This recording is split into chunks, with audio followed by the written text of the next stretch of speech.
O fato é que existem pessoas que são mais propensas a esquecer e podem, de fato, ter algum déficit de memória, comum em pessoas com TDAH, deficiência intelectual ou autismo, tá? Então, pessoas com diagnóstico, por exemplo, de TDAH, deficiência intelectual ou autismo, podem ter quadros de dificuldade de memória associado, tá? E qualquer outro diagnóstico também pode ter isso, pode acontecer isso, tá?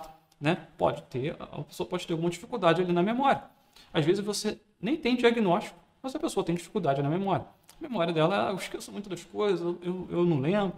Enfim, tem alguma dificuldade de memória. Por quê? Porque todos nós somos diferentes, tá? Mas a ideia é que existem pessoas que não se encaixam nesse quadro, nessa média do estudo da curva de esquecimento do Ebbinghaus. Tem pessoas que estão abaixo da média de capacidade de memória, né? E tá tudo bem. As pessoas são diferentes, né? Mas isso quer dizer o quê?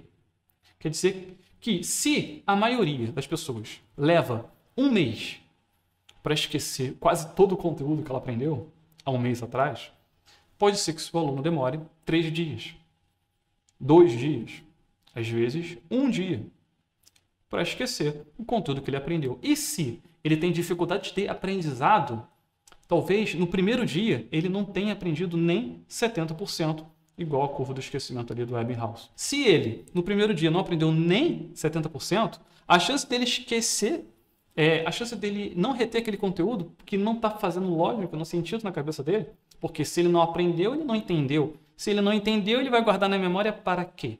Percebe? Então, se na cabeça dele aquele conteúdo não tem significado, por quê? Porque ele não aprendeu tudo no primeiro dia, então a chance dele esquecer aumenta ainda mais. Porque o significado tem relação com a memória. Coisas que para a gente tem muito significado são mais fáceis da gente memorizar do que coisas que não têm muito significado. Então, por que o nosso aluno parece que ele regrediu, que tudo que foi ensinado há meses atrás ou no ano passado, no ano retrasado, parece que nada daquilo foi aproveitado? Pode ser por vários motivos, né? Mudança no ambiente, tá? Isolamento, né, por causa da pandemia, uma mudança brusca na rotina de todo mundo, mudanças bruscas de rotina, grandes quantidades de estresse que a pessoa passa, tá? Mas falta de revisões é um fator. E falta de revisões é um fator que está no nosso controle. Nós não temos controle sobre isolamento social. Nós não temos controle sobre estresses familiares que esse aluno possa ter, né?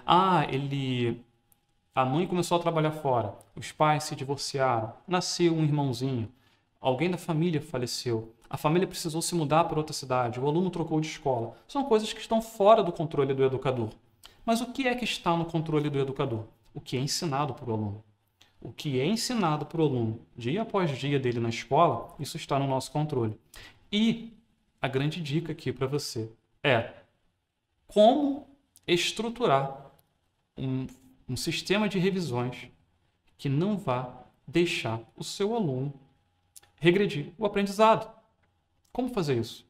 É isso que eu quero falar aqui com você nessa live, e isso vai ajudar você a não só prevenir essa regressão, como otimizar o aprendizado do seu aluno, quem sabe até acelerar. Tá? Como é que a gente faz isso? Vamos lá. Como que eu vou trabalhar esse sistema de revisões para que o meu aluno não esqueça? Independente se você está trabalhando com o seu aluno na comunicação, por exemplo, vamos supor que o seu objetivo educacional seja que a aluna consiga comunicar o nome dela quando alguém pergunta o nome dela. Tá? Vamos supor que esse seja o objetivo. Toda vez que alguém chegar para ela, oi, qual é o seu nome? Ela vai responder, meu nome é tal. Quantos anos você tem? Eu tenho tantos anos. Vamos supor que esse seja o objetivo que você está trabalhando com ela. Vamos supor, tá? É hipotético. Não estou falando para você fazer isso não, porque eu não conheço o seu aluno e não o avaliei. Mas, hipoteticamente, vamos supor que esse seja o objetivo. Como é que eu faço para minha aluna não regredir o que ela conquista? Não perder aquele aprendizado que ela conquistou. Eu trabalhei uma coisa com ela hoje na sala de aula, aí vamos supor que ela alcançou o objetivo hoje comigo. Né? Eu estava com ela na sala, a gente fez várias atividades, estimulando de várias formas, e ela alcançou o objetivo. Toda vez que chegava um aluno novo, eu perguntava, oi, qual é o seu nome? Ela respondia, oi, meu nome é... Quantos anos você tem? Ela falava, oi, eu tenho tantos anos. E ela conseguiu fazer isso 4, 5, 6 vezes hoje comigo. Só que aí eu lembrei da live do Leandro e falei assim, opa, minha aluna conquistou isso aqui, mas eu não posso deixar ela perder esse aprendizado. Eu não posso deixar ela regredir no conhecimento de hoje. A gente não pode perder esse aprendizado, não pode perder essa aula. E aí você lembra da live do Leandro, você lembra daquele psicólogo alemão com nome de ficção chamado Ebbinghaus, e você lembra que ela precisa revisar esse conteúdo daqui a 1 hora. Mas aí você lembra assim, olha, 1 hora, o Ebbinghaus falou 1 hora, mas era para desenvolvimento típico. E para o desenvolvimento atípico? Como é que eu vou saber quantas horas são? E eu vou precisar fazer testes. Se eu revisar daqui 1 hora e aí ela ampliar com o aprendizado, quer dizer que ela está encaixando, ela encaixou aí na curva do Ebbinghaus. Isso é muito bom. Então, provavelmente, as outras ondas ela vai seguir. Mas se daqui 1 hora eu chego para ela e ela não lembra daquilo que a gente trabalhou 1 hora atrás, quer dizer que 1 hora foi muito tempo. E percebe que a gente vai ter que ir ajustando isso, testando, aplicando, testando, né? Fazendo atividades, registrando o resultado da atividade e comparando resultados para ver o que está acontecendo. Talvez 1 hora após o conteúdo seja uma revisão muito curta, muito longa, talvez precise de meia hora ou 40 minutos, talvez. Vai saber, não é? E então a gente vai ter que fazer testes. Isso percebe que se aplica tanto para a nossa aluna com síndrome de Down, que está trabalhando um objetivo dentro da área de comunicação, dentro da sala de recursos, por exemplo, como também se aplica para um conteúdo de matemática lá no ensino médio que você está trabalhando e o aluno não está lembrando da fórmula que ele precisa lembrar para fazer a atividade. Percebe que pode ser usado para qualquer coisa, inclusive para falar sobre educação inclusiva. E por que a gente faz tanto vídeo? Por que a gente faz tanto conteúdo? Porque as pessoas vão acabar esquecendo das coisas. Então, por isso que se a gente faz conteúdo direto, a chance de você esquecer diminui bastante, percebe? Né? Porque nós também esquecemos das coisas. Né? Não adianta você ver uma aula uma vez na vida e nunca mais ver. A gente precisa manter as revisões. A pior forma de resolver esse problema, olha, eu vejo muito isso acontecer.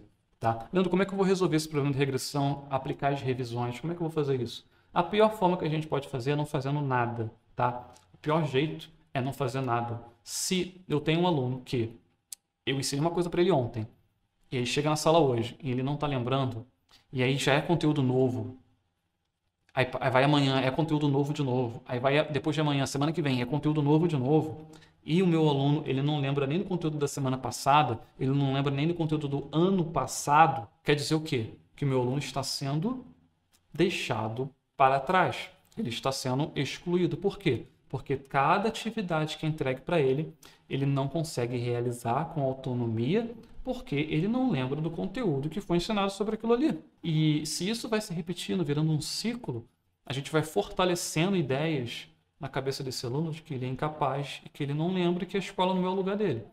E a gente vai fortalecendo a ideia de que ele não consegue aprender também. Isso é muito triste, é muito ruim. A gente vai excluindo o aluno. Tá? E o que a gente pode fazer? O que a gente pode fazer? Né? Entregar atividades que o aluno não consegue realizar, entregar atividades que não ajudam o aluno a relembrar, a revisar os conteúdos passados, excluem o aluno. E se você entregar uma atividade totalmente fora de contexto, Leandro, ele não lembra de nada, ele não está retendo a informação, eu vou dar ali só um papelzinho para ele recortar, só uma folhinha para ele colorir, e ele fica lá quietinho no canto dele enquanto eu dou minha aula. Eu já ouvi isso. Isso também exclui o aluno. Por quê? Porque além dele não estar aproveitando o tempo da escola para nada de útil, digamos assim. Leandro, mas é importante pintar por causa da motricidade, da criatividade. Enfim, tá tudo bem que é importante, mas esse é o objetivo do aluno? Será que esse é o objetivo? Nós precisamos trabalhar em cima do objetivo. E aí, a gente chega no nosso passo a passo. Qual é o passo a passo? É o seguinte. A melhor forma de evitar a perda de aprendizagem do aluno com deficiência é saber exatamente o que esse aluno está trabalhando nesse ano letivo. O que meu aluno está trabalhando nesse ano letivo? Como é que a gente descobre isso? Eu quero criar um sistema de revisões para revisar algo que seja importante. Não adianta eu revisar algo que não é essencial para o desenvolvimento do meu aluno. Né? Por exemplo, a aluna com síndrome de Down, que não se comunica. Se eu estou trabalhando para ela, dizer oi, falar o nome dela e a idade dela, na hora que ela para interagir com as pessoas, para estimular a comunicação, eu vou aplicar um sistema de revisões para trabalhar essa comunicação, porque esse é o objetivo mais urgente. Não adianta eu criar um sistema de revisões, de planejamento curricular para trabalhar reconhecimento das cores. Leandro, você está falando que reconhecimento das cores não é importante? Olha, claro que é importante. Mas qual é o objetivo mais urgente? Fala para essa aluna em específico. E para o seu aluno, todo mundo tem um objetivo mais urgente. Todo mundo tem algo que é mais importante ele aprender agora do que as outras coisas. Isso não quer dizer que as outras coisas não são importantes. Quer dizer que algo é prioritário. Cada objetivo definido, né, tido como urgente, precisa ser trabalhado dentro de um sistema de revisões periódicas. Tá? E a frequência desse sistema vai ser definida por você, pelos dados que você colhe do seu aluno e pela resposta que o seu aluno tem das atividades adaptadas que ele faz. Tem uma frase que eu gosto muito de usar, que eu vou ler aqui para vocês. Ó. A prática planejada com sucesso envolve decisões de quantas vezes e com que frequência algo será ensinado. Como assim quanto, Leandro? Você não precisa ensinar todo o conteúdo de uma vez só. Quanto desse conteúdo vai ser ensinado? A prática planejada com sucesso envolve quantas vezes, como assim quantas vezes? Quantas vezes? Hoje, amanhã, depois, e com que frequência algo vai ser ensinado. A cada vez vai ser repetido quantas vezes dentro de cada vez, né? Amanhã vai ser visto esse conteúdo, vai ser visto quantas vezes amanhã? 3 vezes. Aumentei a frequência. Isso faz toda a diferença. Lembra do primeiro dia lá da curva do Ebbinghaus? No primeiro dia da média dele ali, a pessoa aprendeu 70%. E depois vai caindo. Quer dizer que no primeiro dia ninguém aprende 100%. Tá? A maioria das pessoas, a média, ninguém aprende 100%. E por isso que é importante a gente entender o quanto. Porque se eu tento ensinar isso aqui e a pessoa aprende 70%, eu posso reduzir um pouquinho o tamanho do meu conteúdo e a pessoa aprender 80%. Ou eu posso aumentar o tamanho do meu conteúdo que eu vou ensinar e a pessoa aprender 20%. Não adianta nada eu sair metralhando um monte de coisa. Falando de um monte de coisa, um monte de tópico, tudo conectado com o aprendizado de pessoas com deficiência, mas massivamente sem parar, um monte de conteúdo direto. A chance dessa live ficar pesada, difícil de compreender, aumenta muito. Né? Tem pessoas que têm muita facilidade de passar conteúdo assim, são pessoas muito mais técnicas, né? E elas vão metralhando conteúdo, e isso não é didático. A gente às vezes fica até admirado, nossa, como essa pessoa ensina tanta coisa, como é que ela sabe tanta coisa assim, né? Mas não é didático. Por quê? Porque a maioria das pessoas não vai conseguir reter nem 10% daquilo ali que foi falado. Por quê? Porque o tamanho do conteúdo para o tempo foi inapropriado, tá? Por isso que a prática planejada com sucesso envolve decisões de quantas vezes e com que frequência.